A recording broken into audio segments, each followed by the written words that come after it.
இந்தியாவிலேயே பெண் கல்வியை பொறுத்தவரை தமிழ்நாடு முதலிடம் வகிப்பதாக ஐக்கிய நாடுகள் சபை தெரிவித்துள்ளது.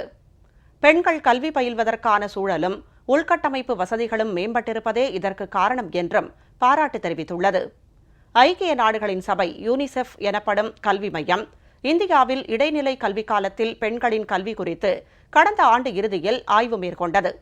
அது குறித்து வெளியிடப்பட்ட அறிக்கையில் பெண்களின் கல்வியை பொறுத்தவரை தமிழகம் இந்தியாவிலேயே முதலிடம் வகிக்கிறது என குறிப்பிடப்பட்டுள்ளது.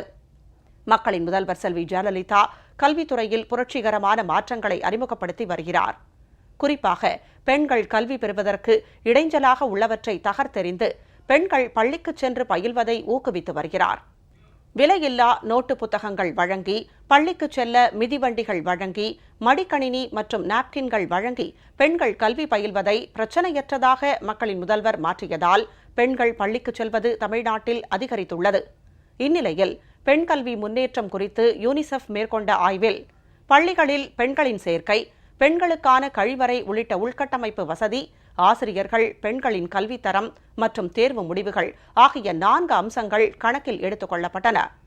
தமிழ்நாட்டை பொறுத்தவரை சிறுமிகள் வாழ்வாதாரத்திற்காக வேலைக்கு செல்வதும், சிறு வயதிலேயே திருமணம் செய்து கொடுக்கப்படுவதும் குறைந்து வருவதால் அவர்கள் பள்ளிக்கு செல்வது அதிகரித்திருக்கிறது என யூனிசெஃப் குறிப்பிட்டுள்ளது. தமிழ்நாட்டை போல சாதனை படைத்த பிற 2 மாநிலங்களாக கேரளாவும் டெல்லியும் குறிப்பிடப்பட்டுள்ள நிலையில் ராஜஸ்தான், மத்திய பிரதேசம், பீகார் ஆகிய மாநிலங்களில் பெண் கல்வி மிகவும் மோசமான நிலையில் உள்ளதாக தெரிவிக்கப்பட்டுள்ளது.